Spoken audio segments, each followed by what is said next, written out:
আমাদের পার্শ্ববর্তী দেশে কোরবানির পশু জবে করতে দেওয়া হবে না, আর দিলেও সেটা রোগাক্রান্ত হবে। আসলে ভারতের মুসলমান এখন কি করবে? আমি এক্ষেত্রে একটা পরিষ্কার কথা বলি যে গরুর গোশত আমাদের খেতেই হবে, কোরবানি দিতেই হবে, অথবা কোরবানি শুধু গরু দিয়ে দিতে হবে, এটা আপনি কোথায় পেলেন? যদি সেইখানে এই আইনটা করে, আমি বলবো ফাইনালি আপনারা এই আইনটা করেন, চূড়ান্তভাবে আপনারা এটা আইনানুগ ব্যবস্থা নিয়ে এটাকে চূড়ান্তভাবে বন্ধ করে দেন। মিডল ইস্টের যে দেশগুলো থেকে গরুর গোশত রপ্তানি হয়, হাজার হাজার কোটি মার্কিন ডলার এই খাত থেকে অর্জন করে ভারত, হাজার হাজার কোটি মার্কিন ডলার শুধুমাত্র গরুর গোশত রপ্তানি করে। এবং সেইখানে মুসলমানদেরকে ধোঁকা দেওয়ার জন্য তারা নাম দিয়েছে আল আকবার। আল আকবার নাম দিয়ে তারা কিন্তু মুসলমান বোঝাচ্ছে, আকবরিয়া ট্রেডিং নাম দিয়ে তারা কিন্তু মুসলমান বোঝাচ্ছে।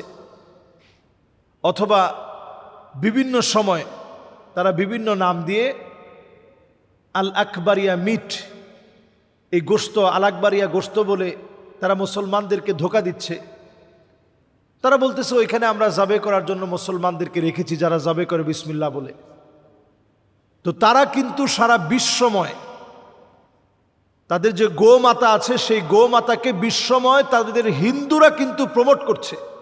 গোমাতাকে হিন্দুরাই সারা বিশ্বময় ছড়ায় দিচ্ছে, কোটি কোটি মার্কিন ডলার তারা অর্জন করছে। যদি এইবার নিষিদ্ধ করা হয়, তারা যেন চূড়ান্তভাবে নিষেধ করে। এবং দেখেন, তারা নিষিদ্ধ করে দুইটা প্রাণী, একটা হচ্ছে গরু আর একটা হচ্ছে মহিষ। কারণ তারা জানে যে এই দুইটা মানুষ বেশি কোরবানি দিয়ে থাকে। কিন্তু আসলে শুধু এই দুইটাতে কোরবানি সীমাবদ্ধ মোটেও না। কেউ যদি ছাগল দিয়ে কোরবানি দেয়, কোনো অসুবিধা নেই। নবীজি সাল্লাল্লাহু আলাইহি সাল্লাম বিকাবাশাইনি আমলাহাইনি, নবীজি সাল্লাল্লাহু আলাইহি সাল্লাম সবসময় তো কাবাস, নাদুস নুদুস ছাগল দিয়ে, বকরি দিয়ে নবীজি সাল্লাল্লাহু আলাইহি সাল্লাম কোরবানি দিতেন। সাহাবাই کرام বকরি দিয়ে কোরবানি দিছেন। হ্যাঁ, উটের মধ্যে 7 শরীকে কোরবানির বিষয়টা সফর অবস্থায় আসছে। ওইটা থেকে মাসআলার ইস্তেনবাত হয়েছে যে 7 জনে অংশগ্রহণ করে কোরবানি দেওয়া যেতে পারে, যেটা আমরা 7 নামে, আমরা 7 অংশগ্রহণে আল্লাহর নামে 7 জন মিলে আল্লাহর নামে আমরা কোরবানি করে থাকি। তো প্রিয় ভাইরা আমার, এই জন্য আমরা আমাদের পার্শ্ববর্তী মুসলমানদের জন্য বলবো যে আপনারা কোরবানি দেন, এই আইনটা আপনারা বলবৎ করার কথা বলেন, যেটা শুধুমাত্র কোরবানি আসলেই প্রত্যেক বছর কেন এই আইন হয়। অথচ তারা সারা বিশ্বময় তারা গরুর গোশতগুলো সাপ্লায়ার হিসাবে ভারতের নাম, কিন্তু কোরবানি আসলেই তারা তখন মুসলমানদেরকে কোরবানি দিতে চায় না, এবং কোরবানি দিতে নানা রকমের বাধার সৃষ্টি করে। সুতরাং এবার এটাতে সোচ্চার হওয়া উচিত।